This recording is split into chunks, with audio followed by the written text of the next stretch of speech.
Take a look at this. My name is Ephren Taylor, CEO of City Capital Corporation, which makes me the youngest African-American CEO of a publicly traded company. I manage tens of millions of dollars in projects, development, and assets, and even private finance. I also have a diverse client base from, regular Wall Street investment bankers, stockbrokers, churches, nonprofits, and institutions, to even sometimes celebrities. Every day is different. I'm here in San Francisco doing a book signing for my new book that just came out, Creating Success from the Inside Out. In a couple of hours, I'll be going over to speak with a community event for youth. Financially, some say that I will be successful, but that's not how I measure success. Success is measured by the impact that we make every day. And I really think there needs to be more examples of young people out there doing positive things, not only in the community, but also in the business world. And really showing, different examples of how, you can overcome a lot of obstacles, but also be successful at the same time. Today I enjoy a life of wealth, notoriety, influence, but it always wasn't like this. Let's go back. I made the comment that you started this at age 12, which would give people the implication that you were wealthy before 12. You weren't. Talk about your youth. Coming up, pretty much, we were in Mississippi, which is the second poorest state in the Union. In Carlisle, Mississippi, the house we lived in had a tin roof. No hot water, didn't even have sewage, had a septic tank pretty much in the back, and so that's where we started. But you know what? My dad went back to school, got his degree, and it afforded me to kind of move up a little bit. When I was 12, I always looked in the window, I was like, man, I want that game. I want that game, all those video games for $50. $50, but wait a second. But this is something that I think you leave out of your story so often, and I'm going to tell you, please, you got to put this in. You went home. Tell them you created your own daggone video game, did you not? Yeah, I got on the computer. We didn't have a computer at the house because they're $4,000. So we can't get a video game. We ain't got no computer. Correct. So I'm staying after school, basketball. I can't play basketball, so I'm on the computer, programming this game, and I'm like, man, you know what? This is cool. But when you start to do things that are great, other people begin to take notice. And I was like, you know what? I want to make a 3D video game. And they really haven't even hit out yet. But I didn't know any boundaries. I'm still a kid. So you still dream when you're a child. And so here I am. I go on the computer. I go to work. Make this 3D video game. Somebody walks by and says, that's cool. Can I buy it? And to a brother, that's the last thing you want to say is, can I buy it?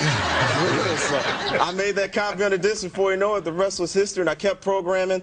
And I always wanted to be like a basketball player or something. But one day I saw a magazine. I saw how much Michael Jordan made, his $90 million. I'm like, man, Michael's doing pretty well. Then I saw Bill Gates with $90 billion, and I was like, let me get on over here with Bill Gates. We're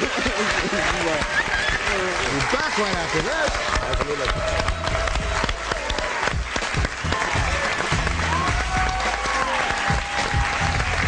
So, Ephren, talk to me for a second, because, again, let's go back to that story. So you programmed a website for somebody, and they paid you what? I got paid $3,800 to do a website in 2 weeks. 2 weeks. In 2 weeks at age what? In 8th grade. 8th grade? 13. All right, 13. And you found out that those guys, after they gave you $3,800, made what on their website? $800,000. Wrong side of the equation. That's right. And you said, that's it. Yeah, I pretty much said, skip this. I will never get anywhere unless I'm in control or own the system. So I went on to high school, ended up creating my own internet company, raised $750,000 in high school. In high school. Yes, sir. And then, I said it before you walked out. I said that your net, I don't know if it's net worth, but your companies have assets of over $150 million. Yeah, we have assets and projects that we manage. We just sold off a big chunk of it to a firm out of New York. Matter of fact, I'm moving to New York City. They head up a hedge fund led by Worldwide Capital, so it's very exciting. Where I would ask it, but I have a feeling I know what the answer is. You're 25, my man. 10 years from now, where do you see yourself? I'll probably be a minister. My father's a minister. One of my goals this year is definitely to go around to about 35 to 50 churches if I can, talk about stewardship, but building wealth in our community, especially underserved populations, and helping them to become self-sufficient. Because I just hate seeing us using these excuses for our social ills of the community when the community has the ability to deal with them themselves, not be dependent on anybody. Well, Ephren has been named the new spokesman for an organization that's helped underprivileged kids all over the country. Take a look at this.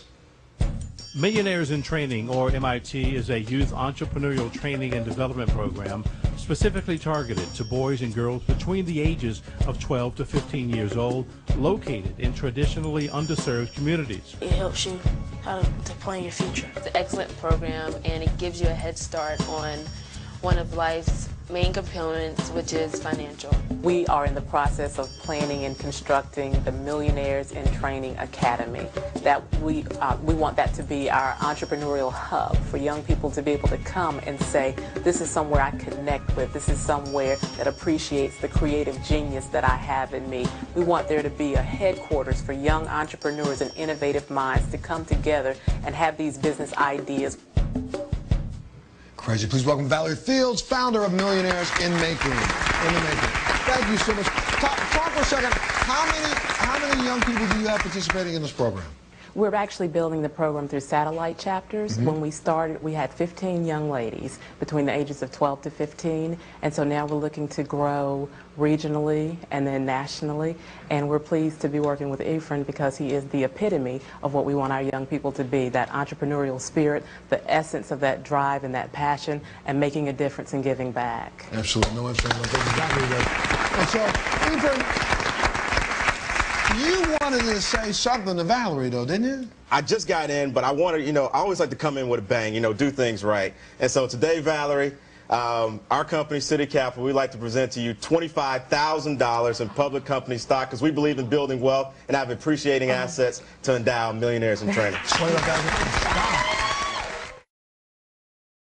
I gotta tell you that the book is now called Creating Success from Inside Out by Ephren Taylor. It's in a bookstore near you, and he has decided that he wants to make sure all of you understand what that really means. So, everybody in the audience is going home with a copy!